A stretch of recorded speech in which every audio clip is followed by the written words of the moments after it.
Good Wednesday morning hump day here on Live Impact News on WCNC Plus.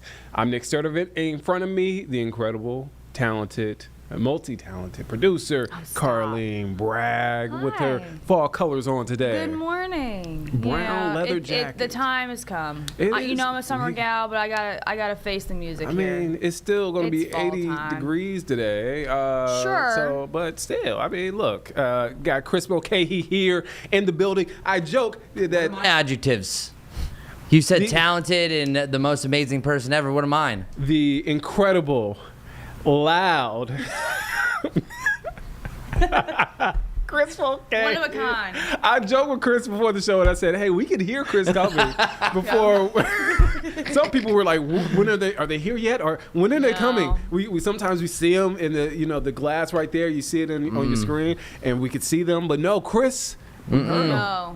but we love Chris. I'm not very sneaky. not even a people but. know I'm coming. I said, but we love Chris like it's something we have to deal with. No. We love Chris. Chris is delight. incredible. I made a list recently, like last year, top 5 nicest people. Chris is in the top 2. For sure. Oh, I was in the top 2? I didn't For realize sure. that. Yeah, it's so I'm in no particular order. Okay. It is Larry Sprinkle. Yep. 1000%. It is Chris Mulcahy. Yep. Becca Birdsall's on Yep. that list. Yeah. A lot of people from the Weather Impact team Yeah. on that list, by the way. I'm on that list. yeah. And Carlene Bragg is on that list. And heck yeah. And the funny thing is, I remember when you I put out that list, people was like, you can't put yourself on there. I was like, yeah, you can. It's his list. It's my list. It's his list. You create your own list. Yeah. It's like, on your list, you don't have to put you know yourself. what nice people do? They put themselves on the nice There you list. go. I was nice enough to put myself on the nice list. You have to be your own biggest fan. There you go. That's exactly there it. you go. It's called self-love. And plus, Nick is the only person besides myself that has been a little person in my graphics, because we have the Nick's ick on there. Oh, so yeah. that also shows that only the nice guys get on there. Yeah. By the way, get your keyboards out, everybody, real quick. Okay. Control C. Control Control V. And what does that do? Copy Graphics, paste. please. Copy and paste that forecast, y'all. That's exactly what we had yesterday. The day before, we hit 81. Yesterday, we hit 81. Today, 81. What do you know? Now, did this actually happen, or is the weatherman lazy? I don't know. Maybe a little bit of both. Well, yesterday we dropped down to 54. This morning had a low of 56, and tomorrow will be 56 as well. But the same thing. You're looking at a mostly sunny to a completely sunny sky. Talking about wall-to-wall sunshine, and most just a few clouds here and there. It's absolute perfection. All right. Well, talked about being a nice guy. Well, now I'm going to be Danny Downer over here. And sometimes you got to be a realist. I am an optimist by fault. But here it is. So we have 11 hours and 18 minutes of daylight. So daylight meaning from when the sun rises up and sets. You know where this is going. 7:30 is our sunrise today. 6:48. What is it? Fall back. lean back. No, not in this case. Okay. Fall back. Okay. We fall back on November 2nd. Look at the difference. We have a sunset time of 5:27. I hate it. Wow. I know. I hate At it. least you leave here with the sun. I Both of y'all, do. Sun's Yeah. still up. I leave do. here and the sun's going down. Yeah, I know. I used to have that scheduled. It's like it might as well be midnight when I leave work. Pretty much. Oh yeah, like when I filled in for Brad, it's a weird time. Yes. Because you're like, what is going on here? And here I actually have the whole timetable up. So of course you fall back. You're still going to see some changes in general, but as we head into December, I want to get the exact date here. Let's see. The earliest sunset time that we have is 5:10, and we do that from December 3rd to the 5th. So it does get earlier. The sunrise times get a little bit later. They increase to about 7:30 where we're at right now, back around Christmas. before things start to adjust. So that's kind of the downside that we're seeing here. And then during that time period, you see like 15, carry the 1, seeing that 18, 33 minutes of daylight is going to be lost at that point. But I'm actually doing this for a point, not to be a jerk. The reason why I'm showing you all this is because I have been annoying telling people on the stream, take advantage of the weather that we have right now. Right. Because there will be a time that even the 80s are going to become a rarity. The latest that we ever hit an 80-degree high in Charlotte is December 10th, but for the most part, it's late October to the early parts of November that we usually have our last 80-degree high, and we could do it a few times this week. And today, including day 3 in a row at 81. Right now, we're at 63. This is also the time of the morning that temperatures warm up the quickest. So that means about an hour and a half from now, we're going to be up to about 70 degrees. And then we're spiking to about 79, hovering around 80 degrees for a couple of hours to complete the afternoon. Wall-to-wall sunshine. It feels great. I've been calling today the middle of the Venn diagram that most people are going to come to the middle. This is the one thing we can agree on in life, it seems, is that today is a fantastic day. It doesn't get much better than this. It's beautiful. And then tomorrow will be a little bit cooler as we have this weak front that rolls in. And then we're 80 degrees on Saturday. And we've been joking but serious that this is the last pool day. Of course, you could make today a pool day, but anyone that still have their pools open, want to do it during the weekend, this I think legitimately is going to be it, because every 2 to 3 days we lose a 1 degree off our average high. So it shows that in general we're on the way down, and that's exactly what this is showing. It's constant spikes, ups and downs, ebbs and flows. That's the way Mother Nature rolls. But 80 degrees on Saturday, we get close on Tuesday, but then we start to simmer on down. So that brings up this next weather stat. I looked back through all the data that this was kept. Charlotte's average last 80 degree high is actually sooner than you think. It's October 21st. Now, that goes back to over 100 years of data. In the near term, we're averaging more the first week of November. Like last year, the last 80-degree high we had was November 8th. So I'm not saying we're not going to do it again. It just becomes more of a rarity. So what are we going to do? We're going to take advantage of those 80-degree highs while we have it. Our lows also on the way down. We're also seeing more of the upper 40s. I haven't been here for a couple of days and was like, man, Chris really became a downer, right? But yeah. But still, it's just one of those things is sometimes you need perspective to realize, wow, this is really good. I need to make sure that I'm going to make this a great day. I've been digging holes in my yard, so that's not a great time, but it's a great time to be outside and do some work that you need to. All right. You probably say, Chris, why are you digging holes? Yeah, why are you digging holes? So first off, it looks like I've gone insane and I'm looking for buried treasure. I wasn't even going to question it. I knew it. But now that we're here. So we bought our house 5 years ago, and the people, I think a year prior, took out a bunch of trees in the front yard. So what happens is oftentimes they shave it down. So all those roots and the stumps, they rot. So there's literal all these holes that you can like stick your whole arm in. And somebody said, why are you doing that? There could be snakes down there. Good point. But there's all these holes in there that are a hazard. And I've always dreamed of having a big wiffle ball field. And I do have a nice front yard for that. Yeah. But not with all these ankle breakers. Yeah. So I'm literally digging up my yard. That's a liability. Yeah, all the holes around there, getting all the dead wood out of there, and then I'm going to fill it in. Okay, So, all right. So who wants to come help me? Crickets. That's what happened I'll earlier get Greg this to go morning, over there too. and help you. Yeah, Greg. Actually, Greg would Greg. help, Greg. too. Greg. Greg is stronger than me, probably has more shoveling stamina than I have anyways. So a great day for maybe doing something more fun than looking like the crazy guy looking for treasure in your neighborhood. Anyways, we move on. Here's what's happening on our surface map. We have a cold front that is moving in from the north. And when that rolls through, that is going to drag in some slightly cooler air. So what that's going to do, that's going to prevent us from reaching the 80s once again. Still a beautiful day, lots of sunshine. And as we zoom in, you can see some clouds will start to creep in later in the day on Friday. I think we see an increase of clouds Friday, and then they start to back off heading into your Saturday as another high pressure system rolls in. But Sunday is the day that stands out as the only day that we have a chance for rain over the next 7. This is great for me because I'm going to watch the Panthers finally win a away game. Oh, I thought you were about to go somewhere else with that. Carry on. Yep, and I saw you get defensive. You had defensive shoulders over here. I was like, what's he about to say? I was just like, no. We of course are undefeated at home, but this will be the away test. So this is a perfect time if you're an NFL fan like myself and Nick. Oftentimes you're like, man, it's really sunny out. I feel bad. Well, the clouds should roll in. There'll be no guilt. That's nice. But I think the first half of the day is going to be fine. So a lot of any of the grilling or plans that you might have, I think you're going to be dry. I have another weenie meetup this Sunday. Man. I'll bring a video. Don't worry. Yeah, it's like, have you shared those with people? Oh, yeah. Oh, man. It's a delight. I don't think I've seen a more joyous video than what you showed me, and your dog Turkey just having the best time, because all those dogs are happy dogs. Oh, yeah. All they want to do is just be out there with each other and run around. Yeah, it's a great time. Yeah, I've never met the Eeyore of wiener dogs. No, Like, I haven't either. Not yet. I guess I'll go eat some kibble. I can't wait until that actually comes up. So yeah, no, it's perfect for doing any of that.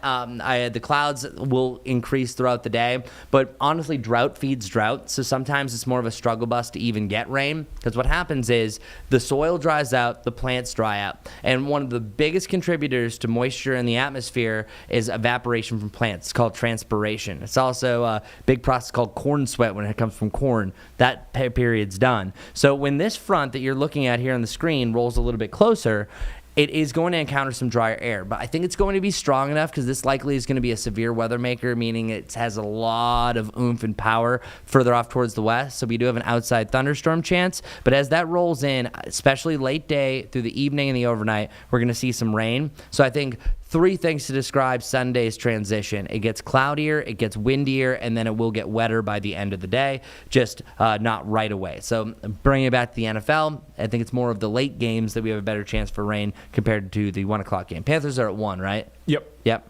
They play the Jets. Oh, man. In Jersey, though. Yeah, that's fine. Yeah. Well, because the Jets, did you watch that London game? Oh, it was pretty bad. They were bad. Yeah, like I can't even blame a guy like Justin Fields. It's the offensive line.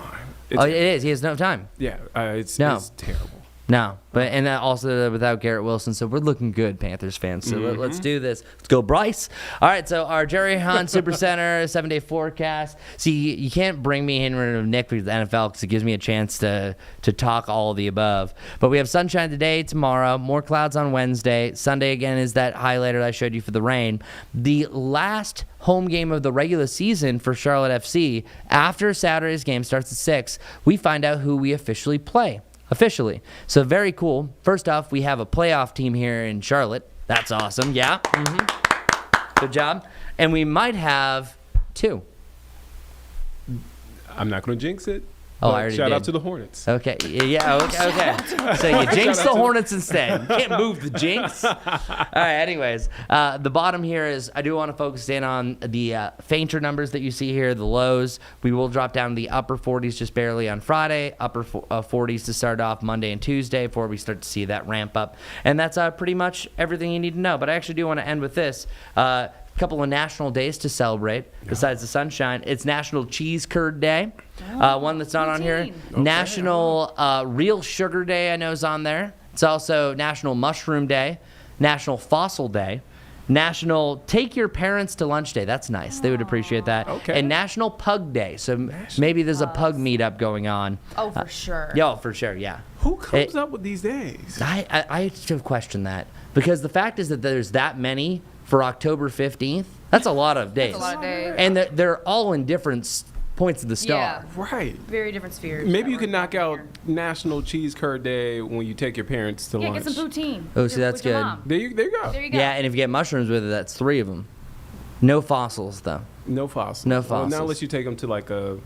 Oh, yeah. A You can go to museum. the Shield, have cheese curds with mom and dad, bring the pug along, and have some real sugar, and you just did all the national days. Way to go. Oh, that is a full day. Yeah. If anyone does this, you are my hero, and please let me know. That would be we sent us a fantastic. Oh man, Call in. send pictures to C Mulcahy at WCNC. You just gonna be so. If we could have a hotline and take viewer phone calls. I know. Have you brought that up before? Because I say call in, and I know that Well- the higher powers are watching, and I'm like, it would be nice. Oh, it would Well, be you- so fun. Or if we had like a super chat.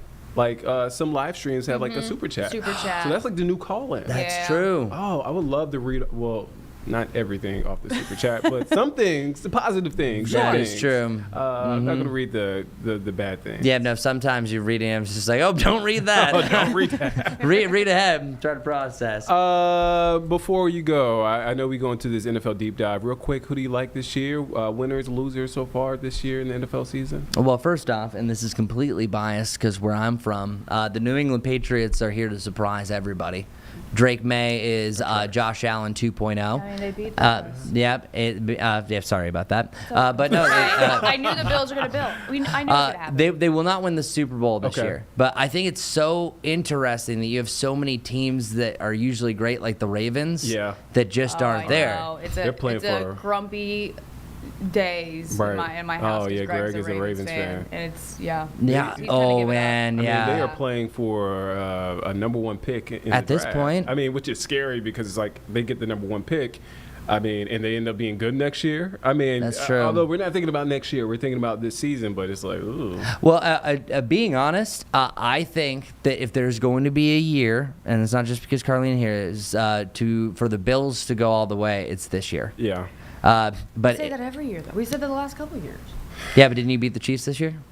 Yeah. Yeah. Yeah, see? I mean, And do you know what? You needed these last couple of losses are going to help you readjust. So I think it's Bills in the Super Bowl yeah. versus Detroit Lions.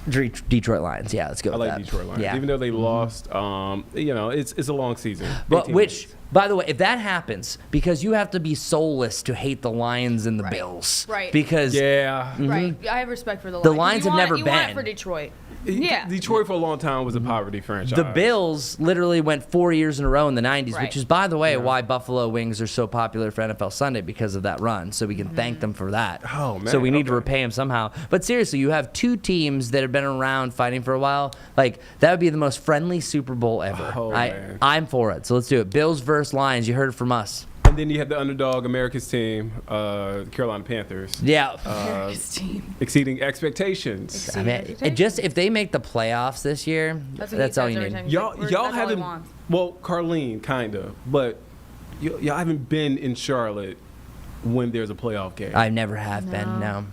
You talking about insane? Really? It's Oh popping off, I'm my sure. Yeah. goodness! Man. I mean, look at the game Sunday. Stadium, there were a lot of Cowboys fans, there were a lot of Yeah. Panthers fans. That stadium was rocking. So, shout out to America's team, Carolina Panthers. Shout out to the New England Patriots, who Hey, top of the division. brought us some humility. But it's been up since then. Well, right now, looking at it, as far as the wild card goes, there is the Panthers are only a game back. So I know it's really still early. Still early, but Yeah, because there's a bunch of 4-2 teams that But it's not unreachable. it's not unreachable. America loves an underdog, They course. seriously do. and that's who we are right now. Let's Shout out just- to America. Can we just go Panthers Patriots? That sounds great. a little rematch. A rematch? Yeah. Oh, man. Let's bring the And rematch. And Ryan Fitzgerald hits the game-winning field goal as payback. He comes back. Call back to the 2004 Super Bowl. That broke my heart. I cried. It's fine. It's fine. It's fine. It's fine. That's fine. That Yeah, was you're bringing up It worse doesn't sound like times you've than my gotten over it, sunrise though. changes. wonderful. You still sound like you I think still- about it often. It was 21 years ago, and I'm still a little over 21 years ago, and I'm still a little salty. Oh man, I just saw you. You went back. yeah, it's true. Like, true. We lost Nick for a second. Oh, He yeah, just no, ran I'm into something. back. I'm back. I'm back. Okay, in he's back. 2025. He's good. I'm It's back. good. I'm It's back. good. I'm It's back. good. I'm back. All right. Chris Mulcahy, thank you for your time, man. Of course. All right, we're going to take a quick break here on Live Impact News on WCNC Plus. We'll be back here in just 2 minutes. Stay right here, just 2 minutes.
Welcome back here on Live Impact News on WCNC Plus. I'm Nick Sturtevant. Carlene Bragg is here in studio. All right, so let's get straight to it. Day 15 of the government shutdown, and there is no end in sight with Republicans and Democrats deeply entrenched in each other, holding to their party line right now. Now federal employees facing a missed paycheck are feeling the pinch and calling on Congress to act.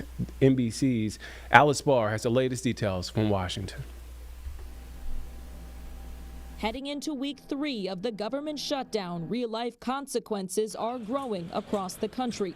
From food banks bracing for more clients to a deepening strain on air traffic controllers. Now handing out flyers outside airports in New York and Washington, D.C., warning travelers who may see delays that stressed controllers are living on partial paychecks and could soon go without any pay if the shutdown drags on. Not knowing exactly how I'm going to have childcare for my kids or put gas in the car or pay the next mortgage payment adds a certain level of stress onto an already stressful profession. The Wall Street Journal noting federal loans to small businesses are on hold and some home sales can't close. Today's inflation report also delayed, all as lawmakers are deadlocked on how to reopen the government, with health care provisions a firm sticking point for Democrats. People are going to have to stop paying their bills in order to afford $20,000 increases in premiums. I mean, we have no choice but to fight for the people that we represent. We'll have that as soon as we get back to business, but we have to get back to business. They have to open the government. President Trump now threatening more cuts to what he called Democrat programs, promising a list on Friday of the next to go. We're closing them up, and we're not going to let them come back. With no one backing down, the shutdown's effects piling up on real people. All right, so that's NBC's Alice Barr talking about the impacts of the government shutdown. All right, so we want to get to something live happening right now in our nation's capital, Washington, D.C. Arizona Democrats are there at Capitol Hill urging Speaker Johnson to swear in a representative there that just got elected to Congress. So there have been talks that Johnson is stalling because she is a Democrat. So let's take a listen in. We're also expected to hear from Speaker Johnson in about a half an hour. So let's take a listen in what Arizona lawmakers are saying right now. Attorney General Chris Mays, the Secretary of State Adrian Fontes, Governor Katie Hobbs, and the two Arizona sitting senators that are here with us today, Senator Kelly and Senator Gallego, that are here today. They say enough is enough. We are demanding that she be seated in the House of Representatives and that the 800,000 folks that she represents be given the representation that they deserve. So it is, as of yesterday, there is no legal or procedural reason for preventing this from happening. In fact, a pro forma process has been adhered to for the seating of Representative Randy Fine and Jimmy Patronis from Florida. So this has happened before with Republicans, and they rapidly proceeded to seat them in the House of Representatives. So we're here to support her. We're looking at all possible options, but we are demanding from Speaker Johnson to seat her immediately so that the folks that she represents, the people that she represents, continue to get the services that they deserve to get. It is not enough to say that she has not missed any votes. The people that she represents are not getting the services that they deserve. So we're here to support her, and with that, let me introduce Representative-elect Adelita Grijalva. Thank you. Buenos dias. Good morning. Thank you all for being here. I'm really proud to be joined with our Arizona Democratic delegation and members of the Congressional Hispanic Caucus. I want to especially thank all of you for being here Thank you, CHC Chair Espaillat and other members who've joined us here today. I stand before you as a duly elected representative from Arizona's 7th Congressional District, with nearly 70% of the vote and the margin of victory, 440,000 votes. The people of Southern Arizona has spoken clearly, yet more than 812,000 people are still denied their voice in Congress. This delay is not procedural, it's intentional. Earlier this year, Speaker Johnson swore in 2 Republicans from Florida with less than 24 hours after their elections during a pro forma session. There is no reason, other than politics, that Arizona should be treated differently. Let's be clear. Speaker Johnson knows that I will be the 218th signature on the discharge petition for the Epstein files. He is doing everything in his power to shield this administration from accountability. That is not leadership, that is obstruction. Every day that I am not sworn in is another day that my constituents are blocked from critical constituent services and excluded from debates happening right now that affect their lives. Southern Arizona cannot afford to be sidelined. Just yesterday, Governor Hobbs, Attorney General Mays, and Secretary Fontes of Arizona fulfilled their duties in certifying the results of my election. Arizona Attorney General Chris Mays sent a letter that stated that House leadership has acted in violation of the Constitution. And now that election is certified, it is now a simple ministerial duty to administer the oath of office. Now is the time for Speaker Johnson to perform his duty and swear me in without further delay. I don't need bells and whistles. I don't need pomps and circumstance. I just need to get to work for Southern Arizona. That's it. It's past time. Thank you so much for being here, and now I'd like to hand it over to literally my senator, Senator Mark Kelly. Thank you. Oh, yeah. Muchas gracias por estar aquí.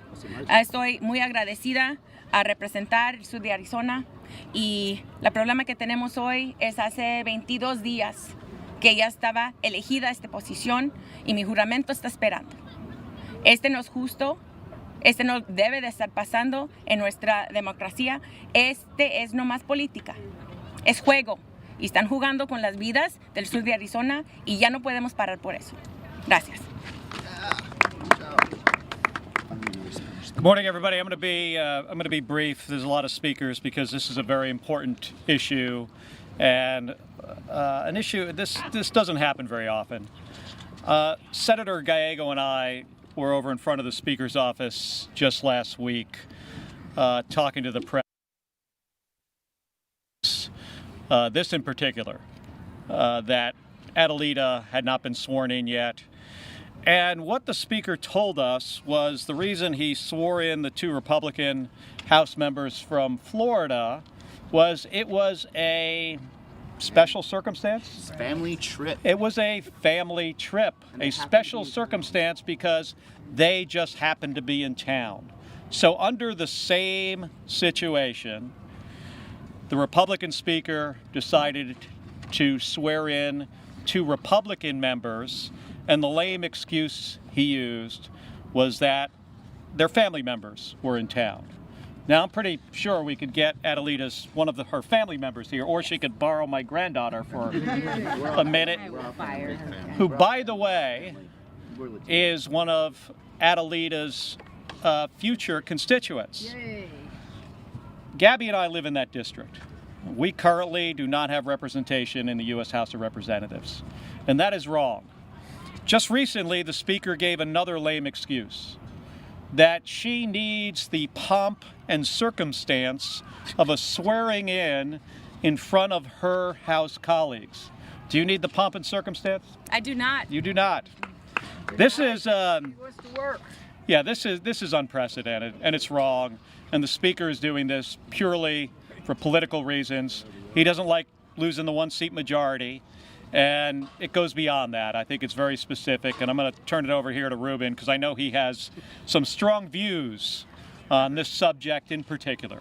So with that, let me turn it over to my co-senator here, Ruben Gallego. Thank you. Thank you for not saying junior senator. It's true. Let's cut to it. Speaker Johnson is protecting pedophiles. That's what this is all about. The only reason Adelita Grijalva is not being sworn in right now is because he wants to protect whatever is in those files, all the pedophiles that would be revealed, and he wants to make sure every day that that doesn't happen, he has one more day to protect all those pedophiles, whether it's involving Donald Trump or any of his rich elite friends. That is what Speaker Johnson is doing here. Every reason that he has ever come up with has changed from day 1, day 2, day 3. The only thing that's been consistent the whole time is that Speaker Johnson is trying to cover up for pedophiles. Is that clear enough? Speaker Johnson is covering up for pedophiles, and in the process, Arizona does not have a congresswoman.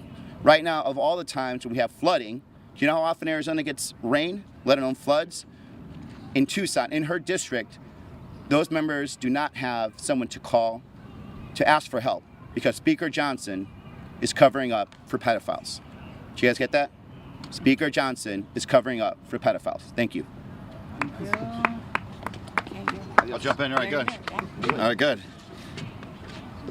Ruben, one more time. Covering up. There he goes. I'm Congressman Greg Stanton. Right now, more than 800,000 people in southern Arizona are being denied representation during a shutdown that harms veterans, small businesses, tribal communities, seniors, and families who need Adelita Grijalva's help right now, especially right now, as the senator just said, with serious floods in the state of Arizona because of the remnants of Hurricane Priscilla. It's outrageous that they are being punished when Arizona's voters did everything right. They turned out, they voted, and overwhelmingly they chose Adelita Grijalva clearly and decisively. But Mike Johnson, Speaker Mike Johnson, he thinks he gets veto power over Arizona's constitutional rights. As a result, he is single-handedly silencing nearly 1 million Arizonans. That's not how it works in the people's house. In fact, we are duty-bound to listen to and respect the will of the people. I'm so proud of my Democratic colleagues here today who rose to this occasion. They've confronted the Speaker directly, we've written letters, we've done interviews, rallying people to this cause. This month alone, I've tried to twice introduce resolutions forcing Johnson to seat Adelita. But Republicans, they simply turned off the mics. Put another way, Republicans have shut down this debate. They've shut down this government, and now they have shut down democracy for the people of southern Arizona. And so far, Speaker Johnson has falsely cited procedures, he's falsely cited precedent, and he's citing the courtesy of, quote, pomp and circumstance. Give me a break. That's not courtesy, that's condescending to Adelita Grijalva and to the people of southern Arizona. The excuses keep changing, paperwork, procedure, pomp, but the truth hasn't. This is about politics and power at the expense of Arizona families, and this delegation will not rest until this wrong is righted, until Adelita Grijalva enters her rightful place as a member of the House of Representatives. Mr. Speaker, enough with the games. Call the House back. Swear in Adelita Grijalva. And I have one final question. You have the Democratic members of the Arizona delegation. We should be Team Arizona. Arizona doesn't have representation. Where are Republican colleagues calling for a district in Arizona? Our Republican colleagues from Arizona, where are you? Speak up on behalf of the people of southern Arizona and demand that the Speaker swear in Adelita Grijalva. Let's reopen the government. We have work to do. And next up to the mic is my colleague from Phoenix area as well, Yasmin Ansari. Thank you, thank you. Good morning. You have heard loudly and clearly we are here this morning with one simple demand. Speaker Mike Johnson, stop the obstruction and seat Adelita Grijalva today. The voters of Arizona's 7th District spoke loudly and clearly. They elected her with nearly 70% of the votes, and those results are now certified. But instead of doing his job, Speaker Mike Johnson is silencing 800,000 Arizonans, blocking them from the representation that they are guaranteed under our Constitution. But let's be honest about why. This is not a scheduling delay. It's a cover-up. As a member of the House Oversight Committee, I sat in a room with the victims of Jeffrey Epstein and Mike Johnson in the room for hours. He looked these victims in the eye. He feigned empathy. He promised them accountability. And he said, we will get this done for you. But now he is using his power to protect the very same powerful men who enabled that abuse by stopping Congresswoman-elect Grijalva from casting the deciding vote to get that discharge petition on the floor of the House of Representatives and release those files once and for all. That is not leadership. That is aiding and embedding the most corrupt and authoritarian administration in American history. While Mike Johnson runs cover for Trump's inner circle, Republicans have shut down the government. They've been on vacation for many, many weeks now, and they've created a healthcare crisis that will devastate more than 300,000 Arizonans. Meanwhile, Adelita Grijalva, a lifelong public servant and a fierce advocate for her community, is ready to get to work. The people she represents deserve their voice in Congress today, yesterday, the week before, the day after she was elected. So Speaker Johnson, let me say this directly to you. The longer that you delay this, the louder our voices will continue to get.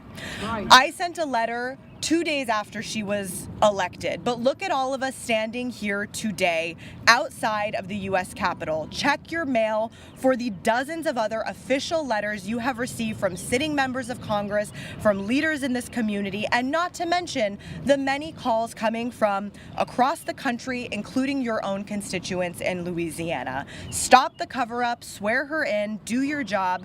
Thank you. Thank you. I will hand it back to my colleague, Gil Cisneros. Morning, everyone. I'm Gil Cisneros. I represent California's 31st District, and I'm also the CHC freshman class rep. All right, so you're watching Live Impact News on WCNC Plus right now. That's a live look at Capitol Hill as Arizona Democrats are calling for House Speaker Mike Johnson to swear in Representative-elect Grijalva there to Congress. So that is happening right now. We're going to come back here at home. We're going to take a step away for 2 minutes. Hang on for 2 minutes. We'll be right back here on Live Impact News on WCNC Plus.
All right, welcome back here on Live Impact News on WCNC Plus. We want to go to something live happening right now in Washington, D.C. Treasury Secretary Besant is talking about the economic outlook at a press conference right now. Let's take a listen into what's being said right now. I believe China is open to discussion, and I am optimistic that this can be de-escalated. Ultimately, we are confident in the strong relationship between President Trump and President Xi. We've had substantial communication with the Chinese over the past few days, and we believe that there will be more forthcoming this week. With that, we can now take your questions. Elliot? Great, thank you. First question, Eamon Javers, CNBC. Thank you, Mr. Secretary. In your CNBC interview just now, you name-checked a Chinese negotiator, Li Chenggang, I believe is how you pronounce his name, from the Ministry of Commerce, as somebody who's particularly difficult to deal with.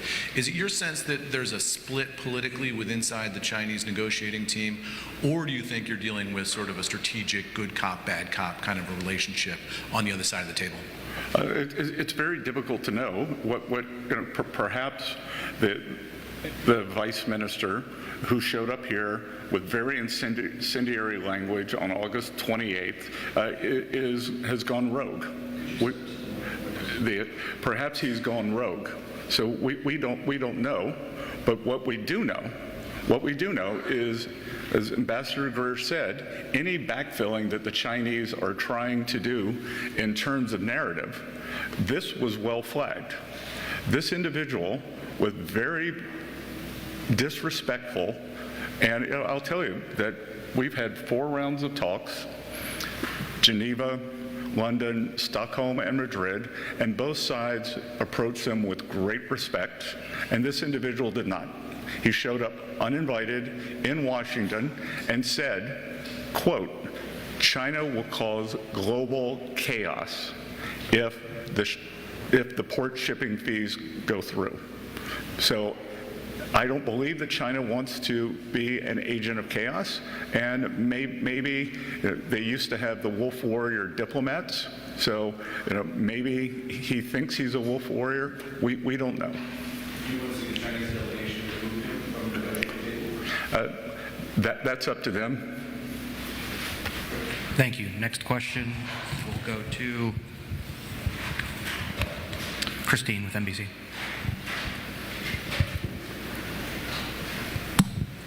Thank you for this. Christine Romans, NBC News.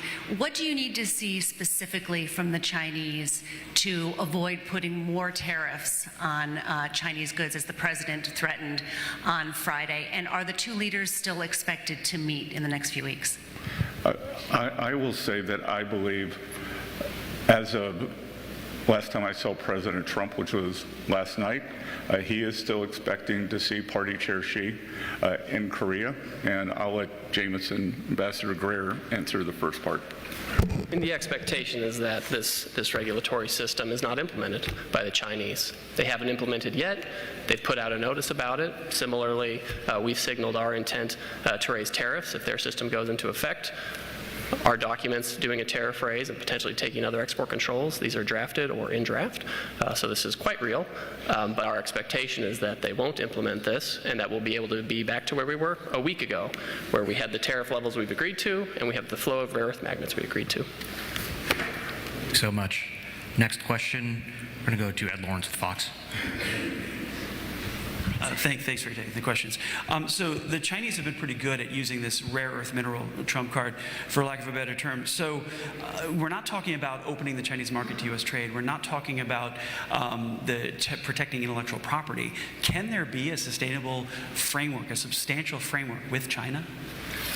So there is room for a positive economic relationship with China. There certainly is. And we would much rather be talking about that than constantly be talking about rare earths.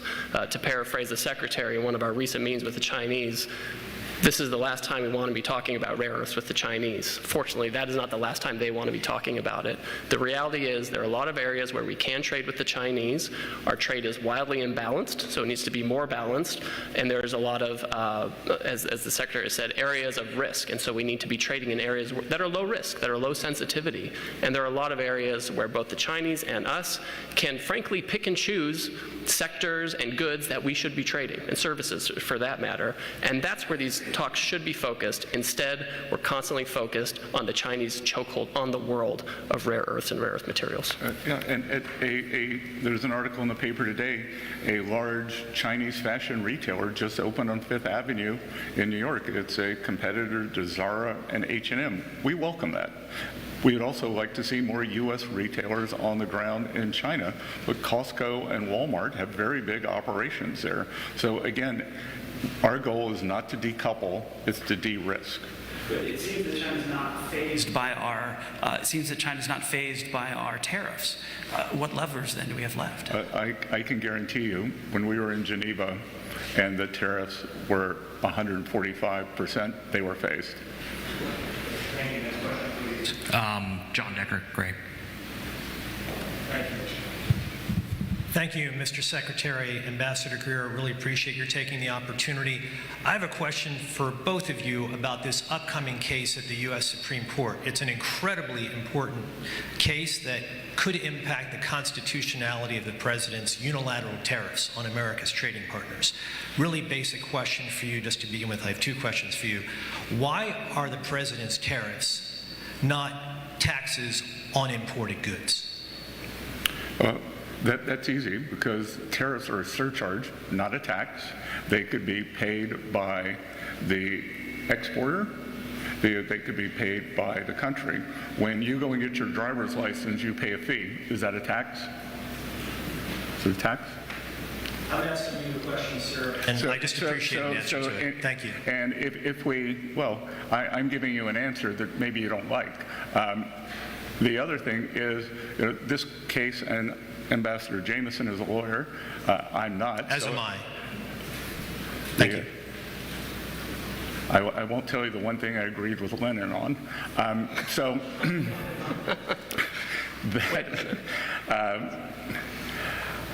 I think that we see with this Chinese provocation why it is very important for the president to have emergency powers to implement tariffs, because he needs to be able to use this to push back against this Chinese overreach against the world. So if it was not clear to anyone on the court before last week that the president needs emergency powers to protect the American people and the American economy, then it should be abundantly clear now. My second question concerns that law that you just cited, that 1977 law. The question is about Brazil, the 50% tariffs on Brazil. Can you explain why they are being hit with 50% tariffs and why it falls under the umbrella of the International Emergency Economic Powers Act? Certainly, happy to do that. Now, to be really specific about Brazil, there's actually two regimes at place right here. There's the reciprocal tariff rate of 10% on Brazil, which everyone in the world has, which we're trying to do to control the global trade deficit, which is a huge problem for us.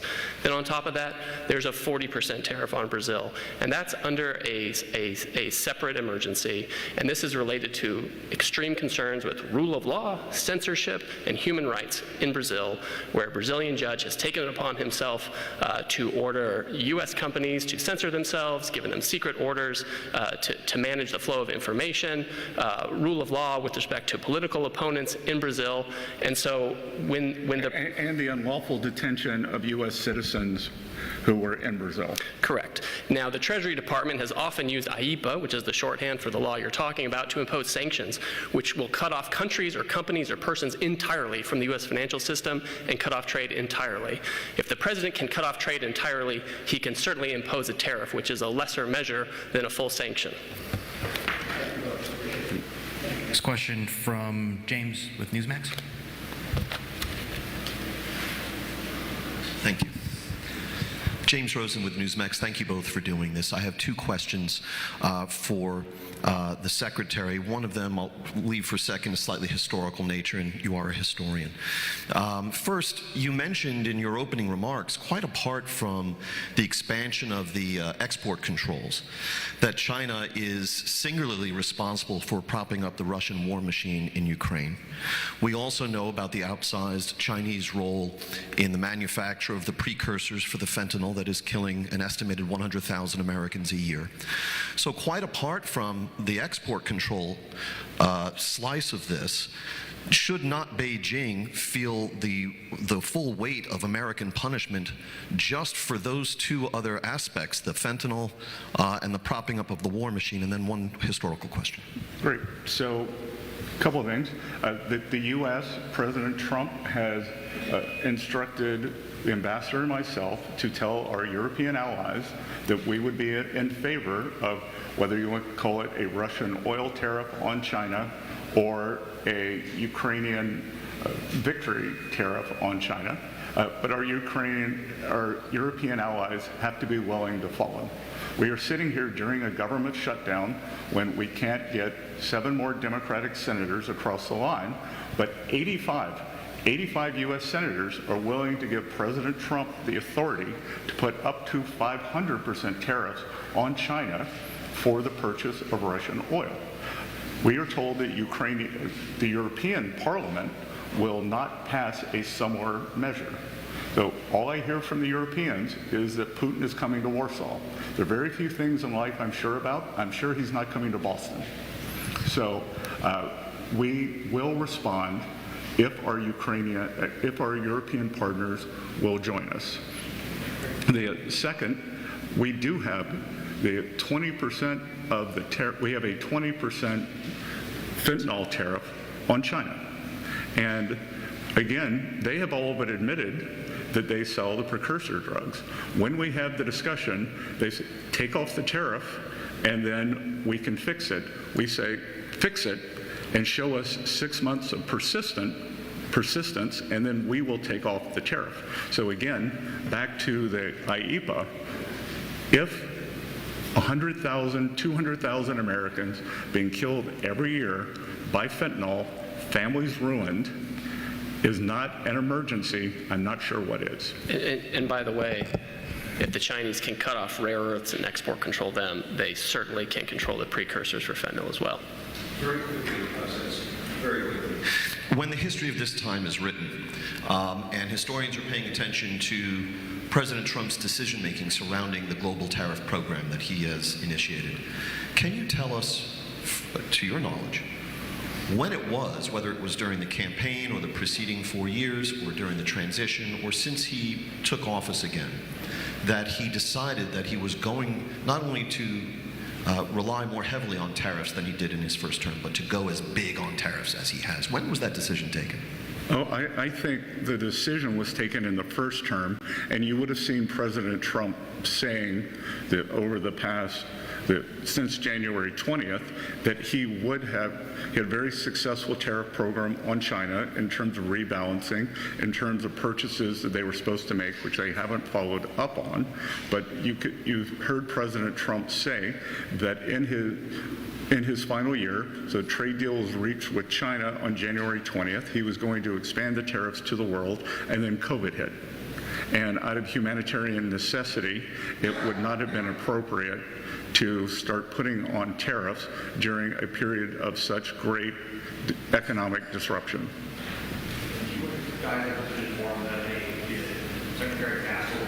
Meeting immediately after this, so we have time for one question. I'm going to go to the print folks in the back. Dimitri from the FT. Thank you, Dimitri, Financial Times. Ambassador Greer, I think you said that you don't expect China to implement the rare earths regime that it announced. Is that based on something that the Chinese said to you, or if not, what gives you that confidence? And then secondly, if the Chinese were to say we will delay implementation by, let's say, 6 months or 1 year, would that be enough for you to delay implementation or imposition of 100% tariffs and other countermeasures? Thank you. So the Chinese obviously will decide what they're going to do, right? That's not up to me. I'm just outlining our expectation for this program. Obviously at a minimum they have to delay it. Our expectation is that this never goes into effect, because you can't.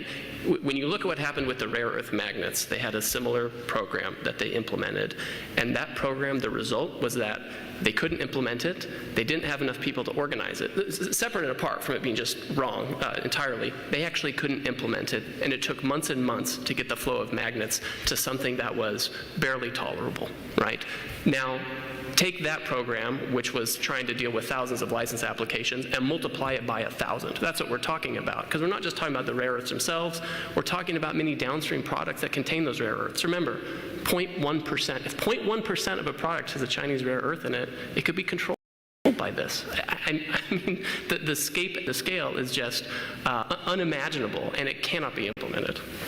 And Dimitri, to follow up on that, right now we are currently in a 90-day roll on the tariffs. So is it possible that we could go to a longer roll in return for a delay? Perhaps. But all that's going to be negotiated in the coming weeks before the leaders meet in Korea. Thank you, everybody. With apologies again, they do have to get to another appointment right now. Thank you, Mr. Secretary. Thank you, Mr. Ambassador. Thank you. Thank you all. All right, so you're watching Live Impact News on WCNC Plus. I'm Nick Sturtevant. That is a live look as Secretary Besant walks away from the podium after speaking on the economic outlook, everything from tariffs to the trade war involving China. So that is there, and we'll continue to keep an eye on this, as this is an evolving situation, has been an evolving situation since the beginning of the second term of the Trump administration. Okay, so let's take a quick break. We'll be back here in just 2 minutes here on Live Impact News on WCNC Plus.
Welcome back here on Live Impact News on WCNC Plus. I'm Nick Sturtevant, Carlene Bragg also here in studio. So we want to go to something happening right now in Washington, D.C., a busy day in our nation's capital. As happening right now, there is a rally for fair maps in front of the Supreme Court of the United States there. Let's take a listen in to what's being said right now there at the podium. This is not about partisanship. It is about fairness, equity, and justice. Louisiana versus Calais represents the latest attempt to weaken the Voting Rights Act by limiting Section 2's standing in the redistricting process. The Voting Rights Act was passed to do away with racial discrimination in our elections, yet in Louisiana, exclusion continues. Inclusive representation isn't just about politics, it's about justice. Inclusive representation is what matters. Louisiana's maps finally honor the promise of the Voting Rights Act by giving Black voters a fair chance to choose leaders who reflect their lived experiences and priorities. The outcome of this case will determine whether communities of colors across America can continue to have a meaningful voice in our democracy. So today we urge the court to stand on the right side of history. We urge them to protect and not erode the progress so many of us fought to achieve. Louisiana, and more importantly, the entire nation is watching. The right to vote is the cornerstone of American democracy. And the Section 2 of the Voting Rights Act is essential in ensuring that every voice can be heard at the ballot box. So I want to go back to why I vote. I vote because our college chapters and our youth councils have thousands of students across the country who are excited about voting. They're eager to learn about how this democracy impacts them. They're actively working toward a better and more sustainable future.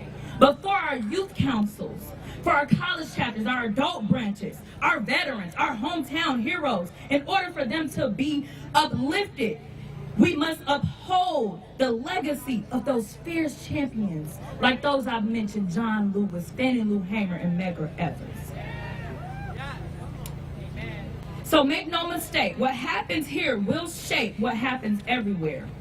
This decision will signal whether our nation chooses to move forward in the spirit of equality, in the spirit of equity, or backwards into exclusion.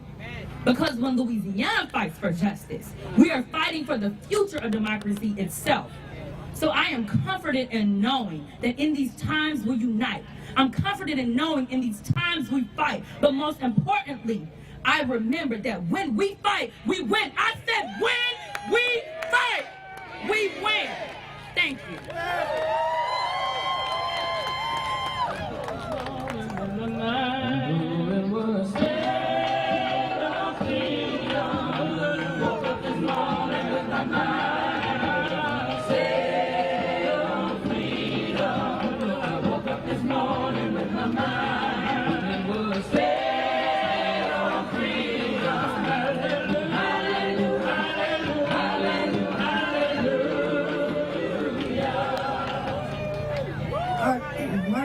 Scott, excuse my voice, I had a little cold. Bobby Scott, I'm a member of the House of Representatives representing the 3rd District in Virginia, the ranking member on education and the workforce. And let me tell you, they have been attacking our civil rights since the beginning of this administration, and the voting rights are the most important right we have. We need to make sure we fight for voting rights at every opportunity in the legislative branch, in the judicial branch, in the streets, and because all of our rights emanate from the right to vote. And so I'm joining my fraternity members, Alpha Phi Alpha, who for 100 years have had a theme of a voteless people is a hopeless people. And we're going to make sure that we maintain our civil rights, maintain our voting rights, and you can count on us on fighting from start to finish. So thank you for coming out, letting people know that they're not going to take away our voting rights and let us just watch. We're going to fight tooth and nail all the way. Thank you so much.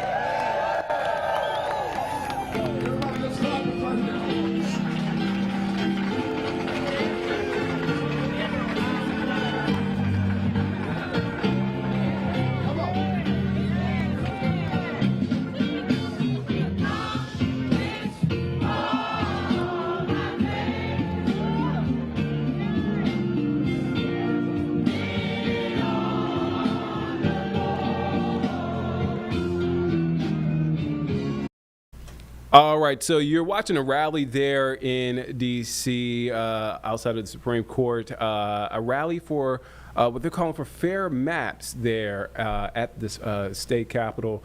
I'm sorry, the nation's capital there in Washington, D.C. Right there below, on the bottom right of your screen, we are waiting to hear from House Speaker Mike Johnson. We are now day 15 in the government shutdown. So a lot of developments, a lot of things. If you've been watching this show this morning, a lot happening out of our nation's capital right now.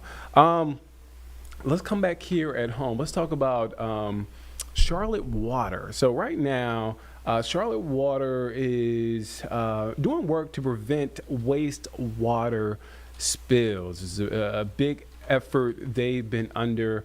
And look, as the holidays come about, something they want to make sure people know and are aware of. So let's take you to an interview that we did this morning with Charlotte Water's Natalie Bouchard, the Senior Public Information Specialist with Charlotte Water, on this. This is from our 8 a.m. stream this morning. Just 1 month ago, 49 gallons of wastewater spilled into Lake Norman, the result of an avoidable sewage backup. Yeah, this morning, Natalie Bouchard, the Senior Public Information Specialist with Charlotte Water, joins us to talk about the importance of knowing exactly what you are putting down your drain or your toilet. Natalie, thanks for joining us. We appreciate it. We should say that this year, Charlotte Water has recorded the second lowest number of these sorts of spills. So why talk about this now? Yeah, hi, good morning. Thank you for having me. So as we approach the holiday season, around this time of year, folks are cooking more, they're cleaning more, they're having more guests over than usual. So your drains, your sinks, your toilets, they're getting a lot more action than they're used to. So it's important now more than ever to think about what puts our water system at risk. And how often do you respond to a wastewater spill? Is this common? Yeah, so last year, as you mentioned, it was the second lowest in recorded history. We had about 147 spills, which averages out to one every 3 to 4 days. So you can imagine that we keep busy. But Charlotte Water does respond to spills 24/7. We have an awesome and dedicated team and staff that make repairs around the clock throughout our entire service area. And the best way to reach them in the event of a spill is by calling 311, even after normal business hours. All right, so Natalie, settle it for us. What exactly can you put down the drain or put down the toilet, and what can you not put it down? And we're going to replay this throughout the holiday season so people know exactly what the rules are. Great, yeah. So the only things that should ideally be flushed down the toilet are human waste and toilet paper. So those so-called flushable wipes, paper towels, hair, dental floss, hygiene products, trash should not be going down the toilet. The flushable wipes surprises people a lot, but they don't break down the same way that toilet paper does in our system. And then as far as drains, like in your kitchen sink, avoid grease, oil, fats, trash, anything like that should not be going down your kitchen sink drain. I think I knew most of that, but I had not considered flushing dental floss. Either I. Never even thought about that. All right, so what's the biggest cause of these wastewater spills? Yeah, so some of the stuff that I mentioned, so the top two causes are grease and wipes in our system. So the grease, the fats, the oil, they get in our pipes, they harden, and they can cause blockages. And then, as I mentioned, those flushable wipes don't dissolve the way that toilet paper is designed to dissolve in our system. And so both those combined can cause blockages, and then these blockages back up our pipes, and they lead to overflows and spills. So we mentioned that we're trending in a better direction. We've had less of these blockages in the last year or so. So what else should people know about the importance of knowing what you do and do not put down the sink or toilet? Other than that, flushable wipes, evidently not that flushable. Yeah, so besides the environmental impact of polluting our waterways, if you're pouring grease down your drain or flushing wipes or anything that shouldn't go down the drain or the toilet, it could lead to a clog in your pipes, as I said. And when there's a clog, anything that goes down, as we say, must come back up. So you could be contributing to a sewage spill or overflow in your own home, in your own neighborhood, in your community, caused by blockages from these items. So we know it's definitely not a fun problem to have, especially around the holiday season when everyone's just trying to enjoy food and quality time with their loved ones. And here's the thing, you don't want to be that person or that family who caused the problem, right? Exactly. Right. You'll be shamed. Especially during the holidays. You've been warned. All right, Natalie Bouchard. Natalie, thanks for talking to us. We appreciate it. All right, so that was an interview this morning with Charlotte Water. All right, so before we head to break, again, we're keeping an eye on things on Capitol Hill. We're waiting to hear from House Speaker Mike Johnson. Day 15 of the government shutdown we are now in. It looks like those two sides, Democrats and Republicans, are very far apart. But we're going to hear from Speaker Mike Johnson in any minute now. But before we do, we're going to take a quick break. We'll be back here in just 2 minutes here on Live Impact News on WCNC Plus.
All right, welcome back here on Live Impact News on WCNC Plus. I'm Nick Sturdivant. All right, so as promised, we want to head back out to Washington, D.C., where House Speaker Mike Johnson is holding a press conference along with other GOP leaders.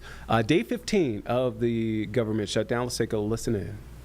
Deployment of their young families back home, relying upon these checks. It means service members who are thousands of miles away from home. It means service members trying to make their rent and those who have ailing relatives that need to be taken care of. None of those people will be paid if the Democrat obstruction continues.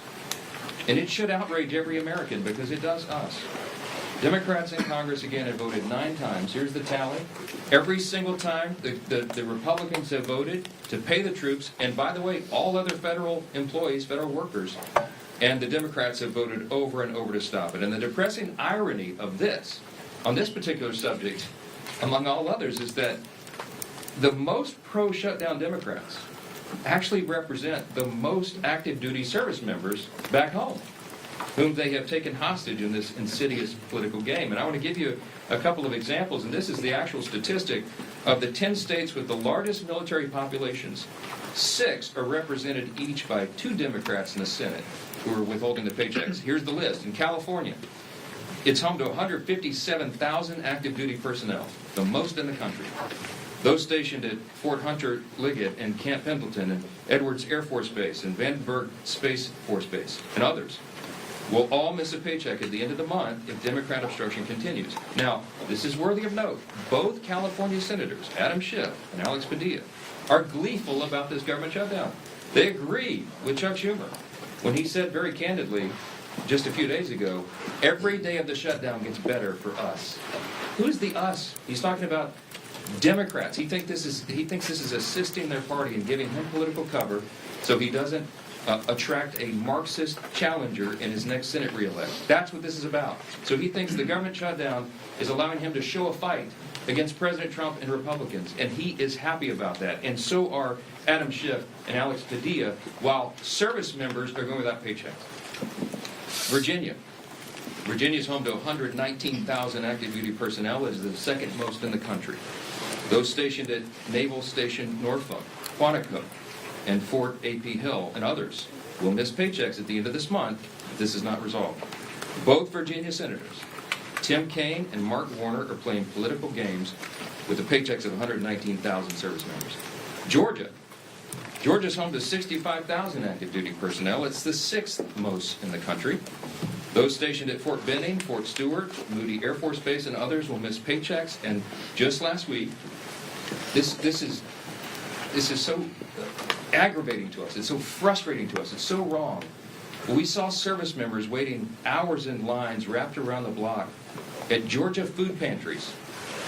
And meanwhile, you've got both Georgia senators, John Ossoff and Raphael Warnock, have now voted 8 times against paying those heroes.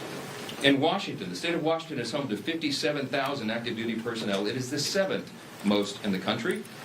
And those stationed at Fairchild Air Force Base and Naval Base Kitsap, Joint Base Lewis McChord, and others will miss paychecks. Both Washington senators, Patty Murray and Maria Cantwell, have repeatedly voted against pay for service members in the Evergreen State.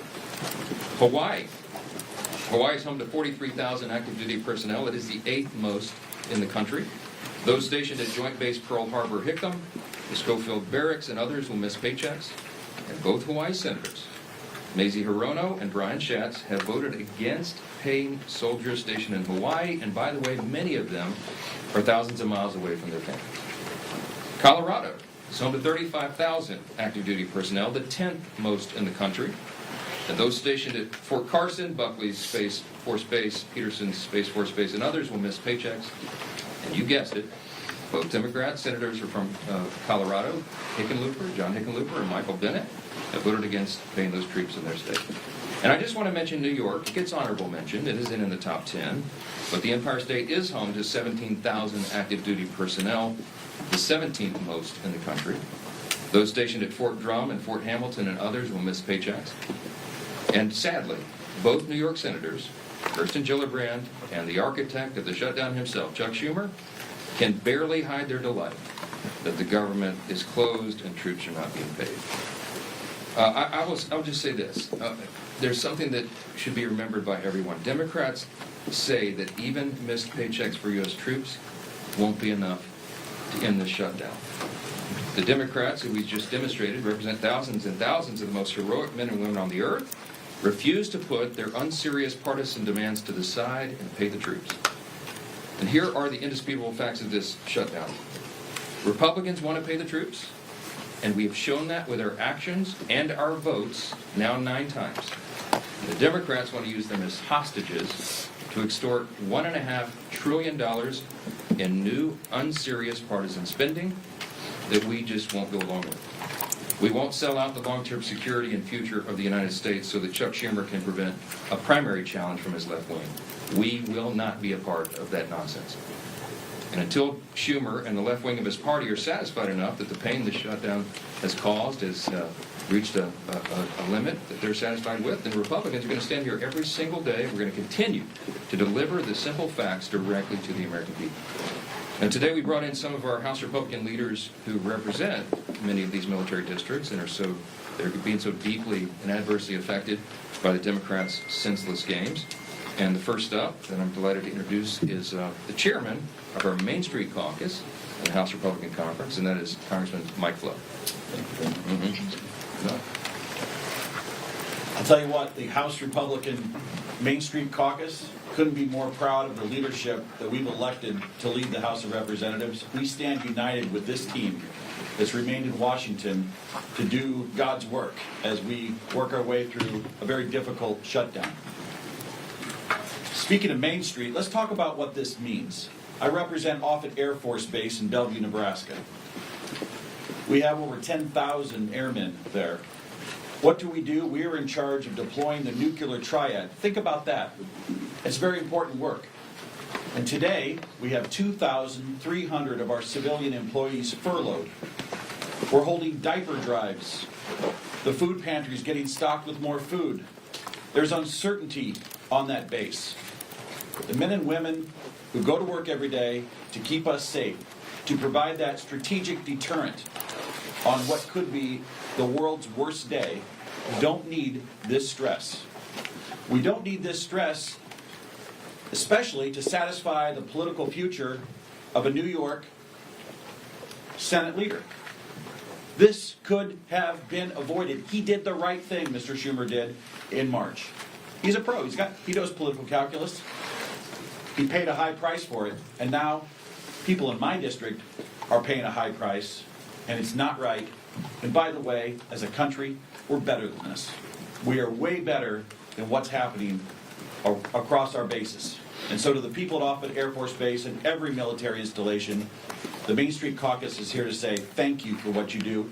Whether you're furloughed or not, we appreciate every single one of you. Thank you again, Mr. Speaker, for having us, and thank you for inviting and including the Main Street Caucus. Well, I'm not going to introduce each of them. I'll ask them to do that themselves, but I do want to introduce you to the vice chair of the Main Street Caucus, and that is Congresswoman Laurel Lee, of the state of Florida. Thank you, Mr. Speaker, and thank you all for being here today. We are here today because the American people deserve to know the truth about why our government is shut down. The reality is simple. This shutdown was entirely preventable.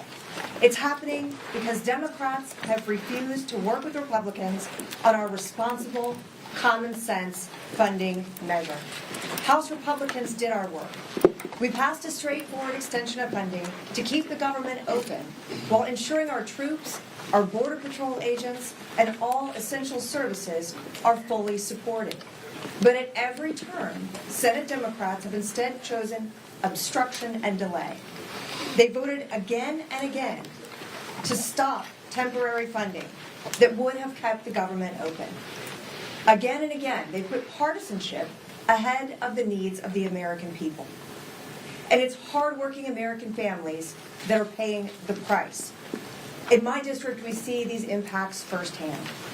At MacDill Air Force Base, there are thousands of brave men and women in uniform. Many have young families in our schools and spouses who work on base and in our communities. In addition, some of our very best neighbors work as civilian technicians and managers at MacDill and keep critical services, not just for our community, but for our country, operate. These are the people who will feel the strain of this shutdown and Washington's dysfunction the most. The service members, the civilian workforce who serves alongside them, and the federal workers and their families. They are now left to worry about their bills, about groceries, about paychecks, all because of political games by Senate Democrats. They deserve better than this. They deserve leadership that puts our country ahead of politics. House Republicans have already voted to ensure our service members receive their pay, and we will not allow America's heroes to suffer because of this political brinksmanship. Thanks to President Trump's leadership, the Pentagon identified funding to make sure that our troops are paid this month, even in the face of this needless shutdown. This is not about politics, it is about priorities. Our priority is the American people. We want to secure our border, to strengthen our military, to restore fiscal sanity to Washington, and ensure that every taxpayer dollar is spent wisely. Senate Democrats have made their priorities clear. They're more interested in protecting wasteful spending and expanding benefits for illegal immigrants than they are in protecting our service members and our hardworking American families. That is unacceptable. To the men and women at MacDill Air Force Base and the families across Florida's 15th Congressional District, and to every American feeling the uncertainty of this shutdown, know this: we are fighting for you. We are fighting to reopen government responsibly, to ensure stability for your families, and to get this country back on track. It's time for Democrats to stop the political games, to stop holding our troops and our federal workers hostage to their agenda, and to join us in putting the American people first. Thank you. And now we have our colleague, Representative Lalota. Good morning, everybody. Fully funding our military is the most important thing our Congress can do. And 15 days into this shutdown, it's time for Chuck Schumer to do what's right and show a fraction of the courage and selflessness our troops display every day. Before I came to Congress, I was a Navy man. I deployed overseas 3 times alongside some of the most selfless and brave Americans our nation has to offer. These men and women serve their nation in hot engine rooms overseas, on dangerous aircraft carrier decks conducting night flight operations, and on island chains ensuring they didn't become a safe haven for terrorists. The sailors I served with risked everything: time away from home, injury to themselves, and even their own lives in defense of our great nation. And I think that kind of courage demands some sort of selflessness as well from our nation's leaders too. Thankfully, President Trump showed the boldness and decisiveness to ensure that our troops got paid, and they didn't miss today's paycheck. That's welcome news for our families who serve our great country, who frankly we don't pay enough as it is. But true pay is just one piece of the puzzle. A prolonged government shutdown endangers America's national security, halting contracts, furloughing half of the Defense Department's civilian workforce, and disrupting intelligence and operations. It weakens our ability to compete with China, Russia, North Korea, and our other adversaries. It delays training, it delays deployments and housing support, and reduces overall readiness. Like Chuck Schumer, I'm a New Yorker, and I'll say this plainly.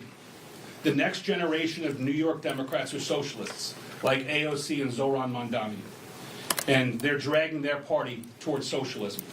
They want open borders, they want taxpayer-funded health care for illegal immigrants, and they want government-run grocery stores. Just look at the race right now for New York City mayor.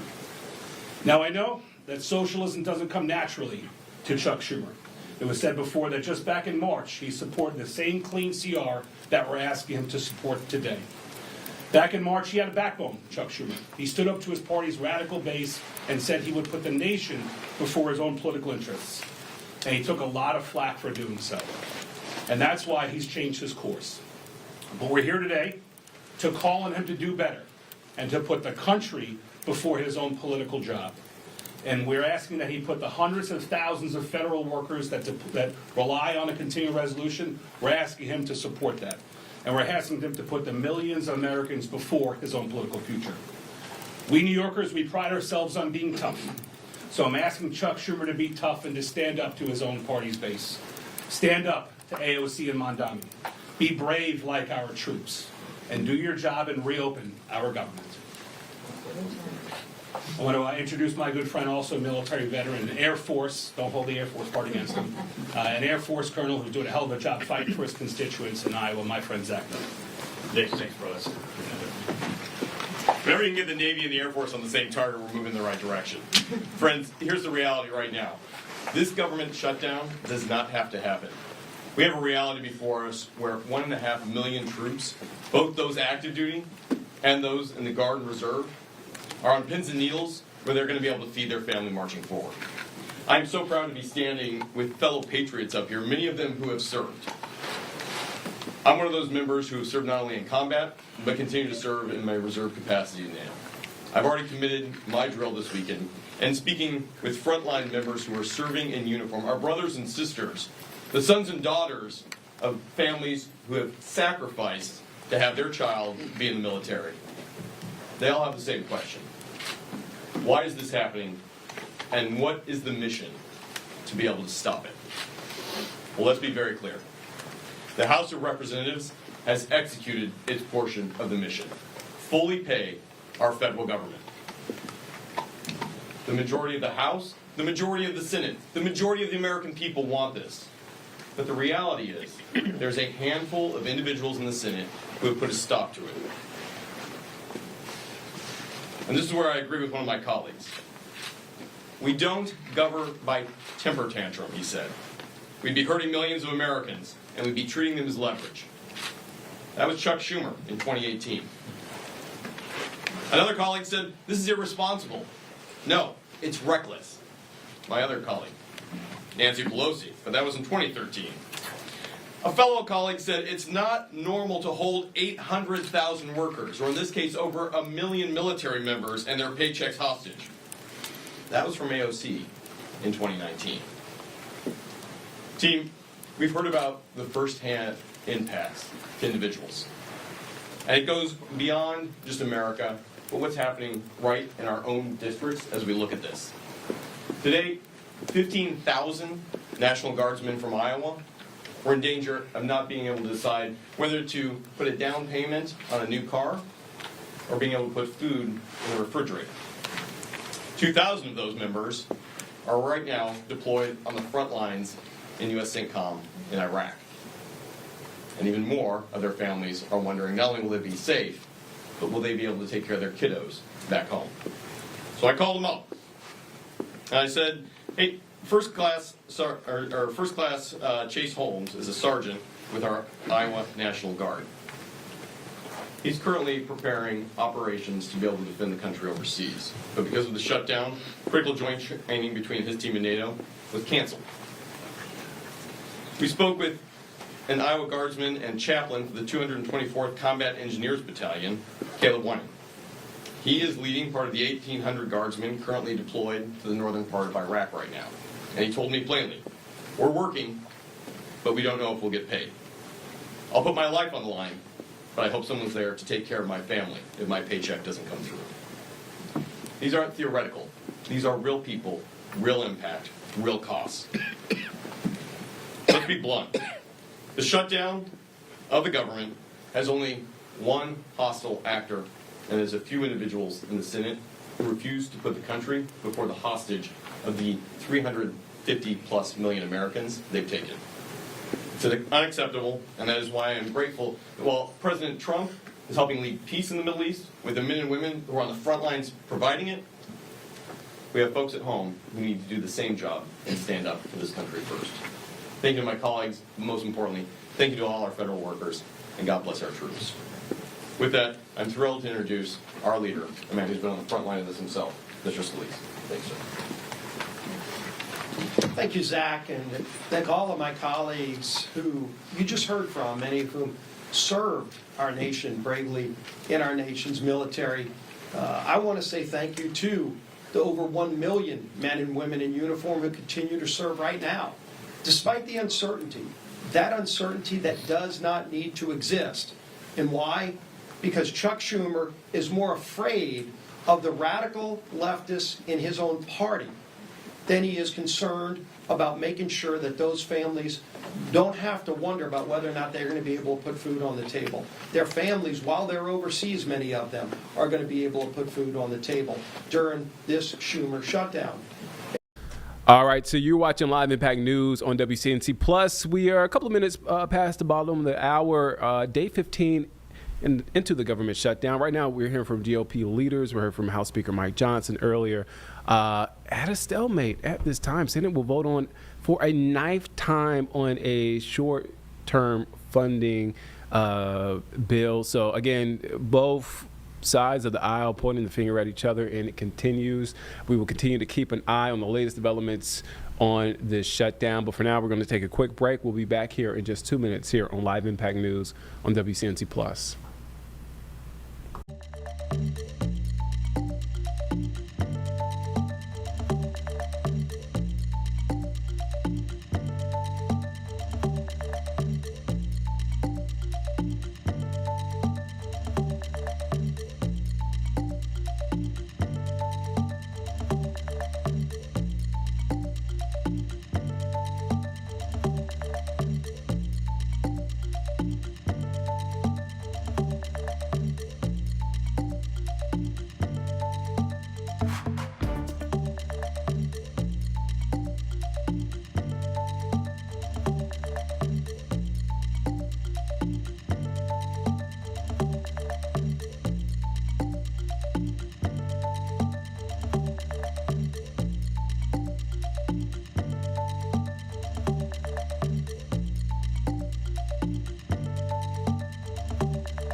All right, welcome back here on Live Impact News on WCNC Plus. I'm Nick Sturtevant. So we have a story that aired last night at 11 o'clock, but we want to bring that back to you, and we have Nate Morabito on the backside of this. So let me read it for you. Past criminal behavior cost them their right to carry a gun, yet some felons are still easily getting their hands on weapons by making them. WCNC Charlotte's Nate Morabito discovered police are regularly linking these so-called ghost guns to crimes, many of them violent. Let's take a listen into that story.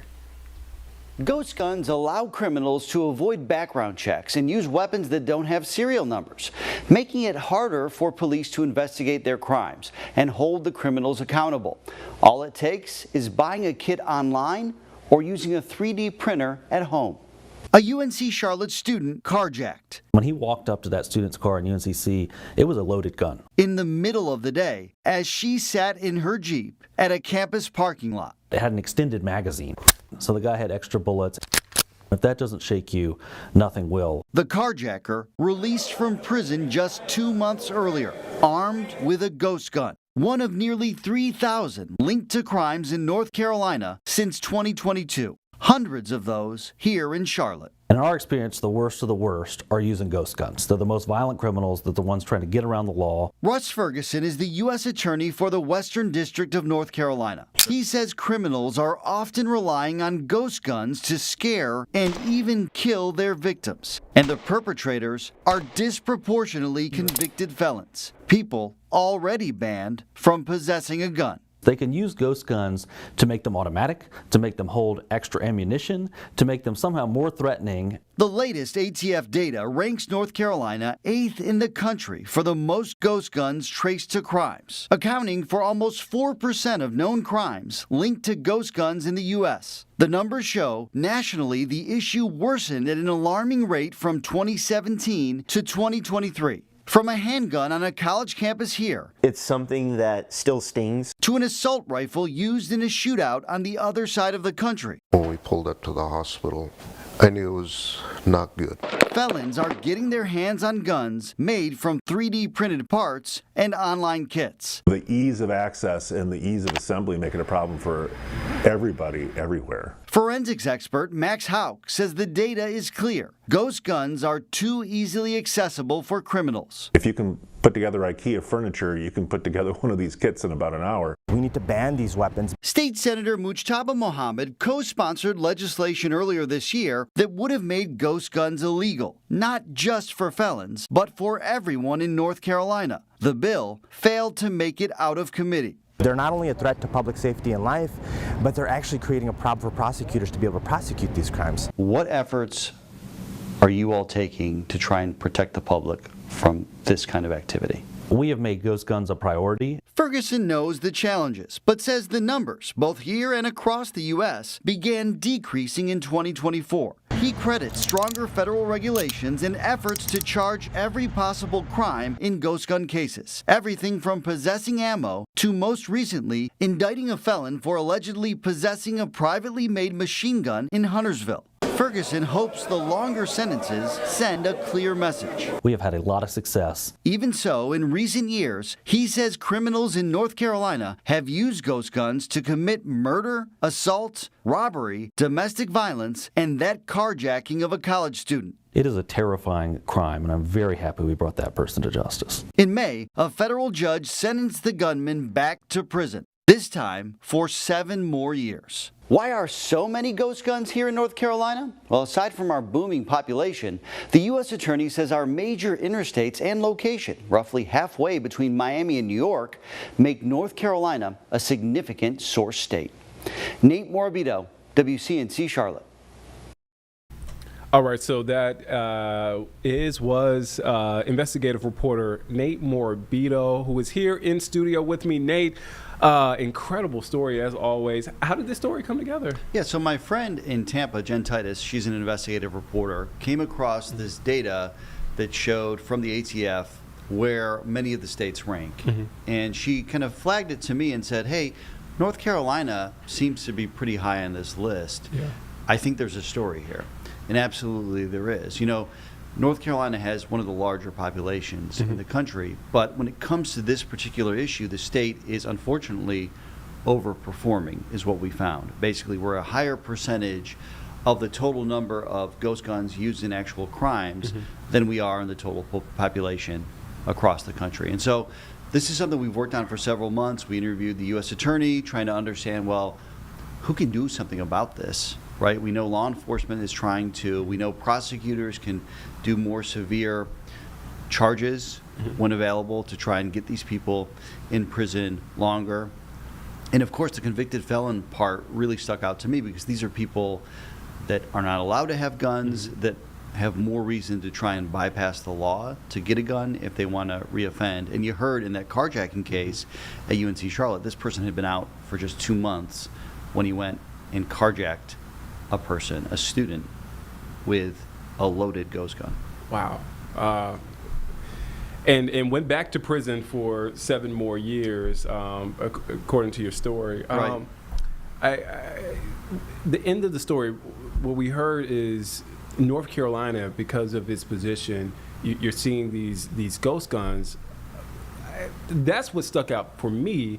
What part of the story and part of this investigation stuck out? What was your biggest takeaway when doing this story? So I've always heard the term ghost gun, and I've seen much of the reporting on it. I really didn't know much about ghost guns until I started looking into this. And that's the beauty of this job, is you become kind of an expert on one particular topic. And what surprised me is that, number one, you can buy parts and kits all over the internet. They're really easy. And my friend down in Tampa, Jen, she was able to go through that process, and it's very quick and easy, no background check necessary oftentimes.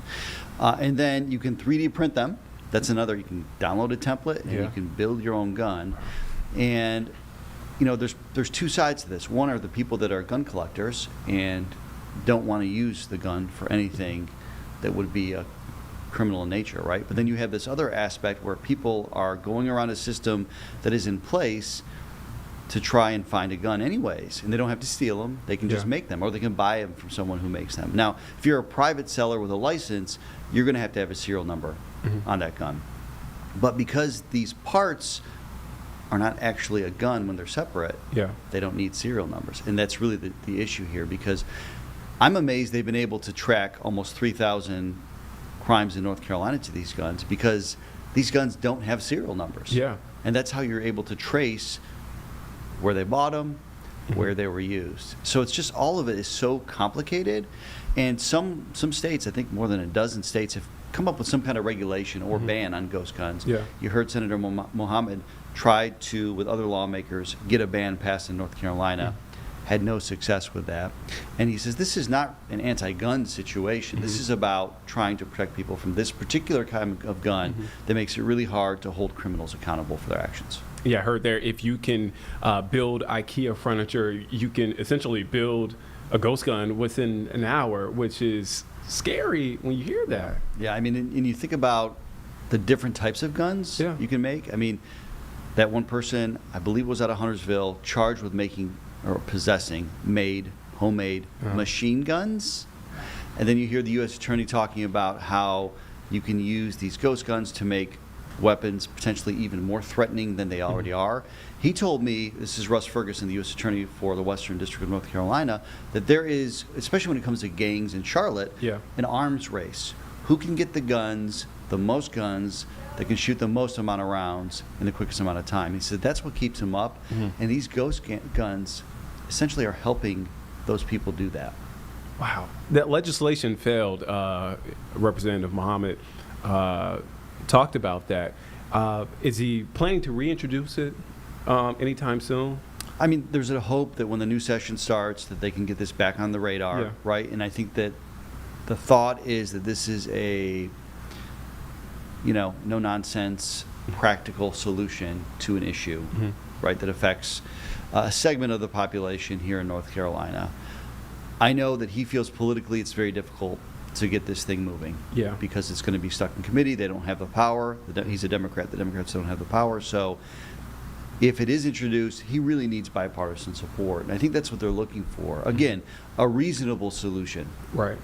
The thing about banning it is then you're saying, well, if I'm a gun collector, I can't have one. Right now, as long as you're not a felon, I mean, you can have a ghost gun. Right? There's nothing illegal about owning a ghost gun. A felon can't have any weapon, any firearm, and so that's really the issue.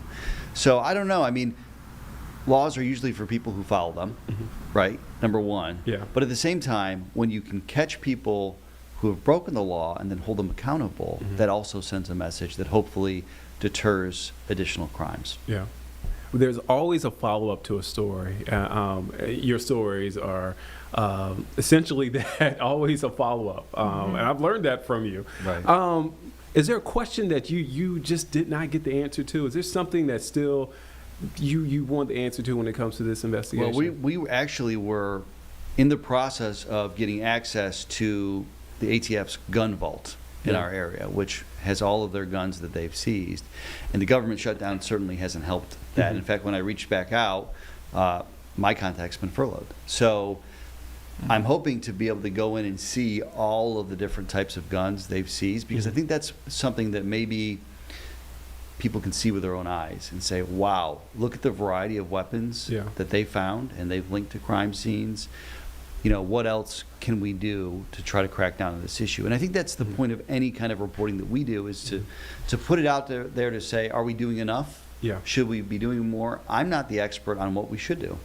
I just know what the problem is, and we can offer up some different solutions that other places have offered. But ultimately, it's up to the public and their elected officials to decide if this is something they want to pursue. So I think that's really the interesting follow-up here. Will anything else change? There's been some additional regulations at the federal level. Yep. Because I think there is an agreement that we don't want felons to get their hands on these guns, in particular, particularly violent criminals. And you heard that family from California, the highway patrolman who was killed. They're big supporters of the Second Amendment, but they also say a felon should not be able to easily get a ghost gun. So there's got to be some middle ground here to do a better job of making sure that these are not easily accessible to everyone, particularly the people that are going to use them for bad intentions. That's really what we're concerned about. And this, as this subject nationwide, not only here in Charlotte, crime is a big political sticking point right now.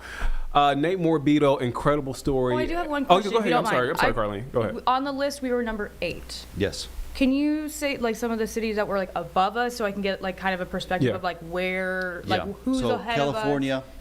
High, right? We're talking about states. Oh, states. Excuse me. I'm sorry. I thought it was. I mean, thousands of guns in North Carolina, hundreds found here in Charlotte. Let's just make that clear, right? You've got California, you've got Florida. I was really interested in this. New York, barely ahead of us. New York I would have State. thought it would have been like one of the usual suspects would have been high. Yes. You know. So I think that that's interesting when you look at these other states that, you know, a lot of them are on the East Coast as well. I mean, California, not, but also huge. I was surprised that we're that close behind New York, and it's really, to me, shocking. But again, you know, there's a lot of things about North Carolina. We have a booming population. We're, you know, we're really growing fast. We have the interstates, as I mentioned. 95, 85. Right. Yeah, we're halfway up the East Coast, you know, a big access point for a lot of people. Plus, we have a culture that supports guns. And, you know, so I think all of that feeds into it. And, you know, maybe police are just having better luck finding and connecting some guns to certain crimes. But it should be, an alarm should be going off to people. We can't be okay with that. We don't want to be in the worst in the country for this kind of category. These are not just ghost guns found. These are ghost guns found and tied to crimes. And as we mentioned, just last year alone, homicide, domestic violence, a lot of violent crimes these are linked to. We don't need that. Yeah. Okay. Man, again, an incredible investigation. If you want to check out further, read more into it, Nate's story is available right now on our digital platforms. Speaking of crime, we are actually hearing from CMPD right now. They're holding a press conference regarding third quarter crime stats. Our Jesse Pierre, I believe, is covering this story for us today. So let's send you there now. It's happening live, but we wanted to start from the beginning in case you missed it. Let's take a listen in.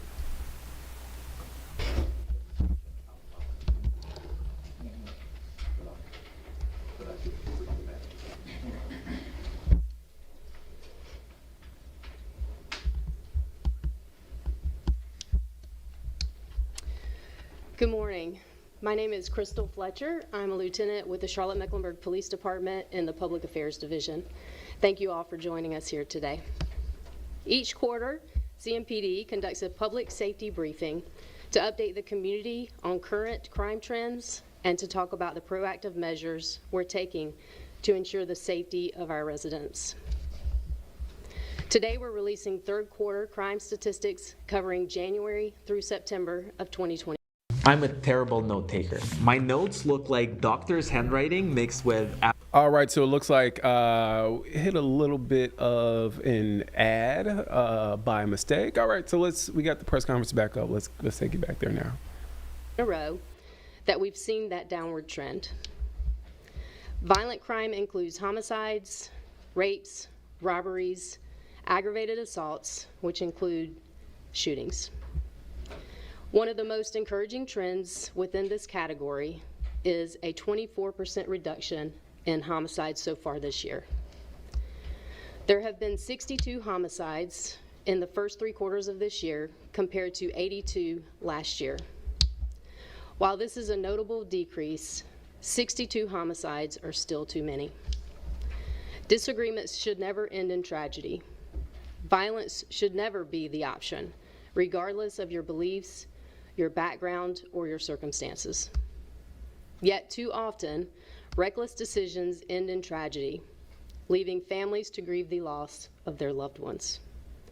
Our detectives remain relentless in pursuing justice on their behalf. Thanks to the tireless dedication of our detectives, 80% of homicides year to date have been cleared by arrest. Homicides will rightfully capture headlines, but they are only one part of the story. Property crime has also fallen 5% compared to the same time frame last year, showing progress on multiple fronts. Property crime includes burglaries, auto thefts, and larcenies. While these numbers are trending in the right direction, we know data alone can't capture the real impact crime has on victims and their families. If you are the victim of a crime, or you know someone who has been victimized, it can shape your perception of Charlotte, safety in Charlotte. In reality, overall and violent crime have both declined significantly. However, high-profile incidents and the influence of social media can distort public perception, making crime seem more prevalent than it truly is. Our goal at CMPD is to not only reduce crime, but to build trust by being transparent, sharing accurate data, and responding directly to our community's concerns. Safety just isn't about statistics. It's about how people feel in their homes, in their neighborhoods, and the places that they frequent. We take those feelings seriously as well, because Charlotte is our community as well. We remain committed to reducing and preventing crime, addressing ongoing challenges, and ensuring Charlotte remains a safe place for everyone. Our speakers today will dive deeper into the data and the strategies that continue to make a difference in our community. First up to speak will be Deputy Chief Jackie Briley. Chief.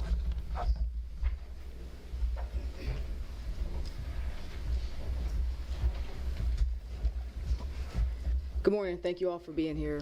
I'm Deputy Chief Jackie Briley. I'm over our patrol operations for CMPD. I'm here to say a few things and then we'll answer any questions at the very end. On a daily and a nightly basis, our patrol officers respond to 911 calls. These calls can consist of emergencies, traffic concerns, violent and property crimes, as well as quality of life concerns in our neighborhood.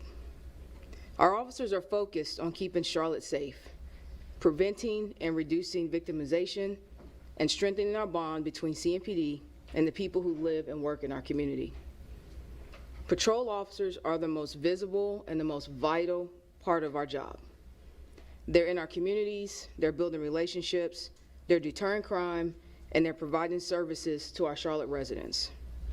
Every day, our officers intervene in minor and large disputes. They stop crimes in progress, and they prevent violence without it ever making the news. Year to date, CMPD's had over 700,000 911 calls, with over 400,000 police interactions. That means over 400,000 times so far this year, a CMPD officer has interacted with someone living, working, or visiting Charlotte. The proactive work done by our officers are reflected in our activity. Our officer-initiated efforts are up 18%. Our gun seizures alone are up 25%, with 3,167 illegal firearms seized so far. And additionally, our arrests are up 15%. While we consider these increases progress, we know violent and property crime continues to be on the minds of our citizens. Robberies and aggravated assaults, including shootings, can deeply impact a sense of safety in our neighborhoods. These crimes have lasting effects on our victims and the perception of crime in our city. Knowing the substantial impact of robberies and aggravated assaults, CMPD remains steadfast in proactively addressing these areas. The stats reflect a continued decline in these categories through the third quarter. During this period, robberies have dropped by 22%, and aggravated assaults by 19% compared to the same time last year. These are the results that reflect consistent, behind-the-scenes efforts that make a real impact. While these numbers we share today reflect our entire city, spanning all 13 divisions and our airport, we recognize the recent events, mainly in our Central Division, have captured national attention, shaping the perceptions of safety in our city. Our Central Division, which encompasses Uptown, covers 4.2 square miles. That's less than 1% of our entire jurisdiction. We recently spent some time in our Central Division during a community walk the block event.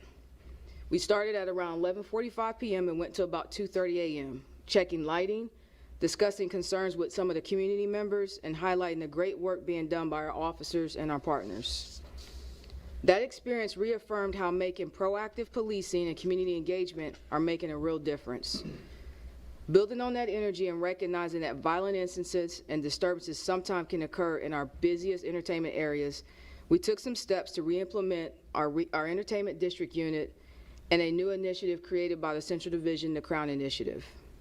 You may have heard about some of these initiatives at last week's Center City Partners press conference, but I'll touch briefly on them today as well. Our Entertainment District Unit, or EDU, is a specialized unit that's going to focus on making Uptown and South End nightlife safer.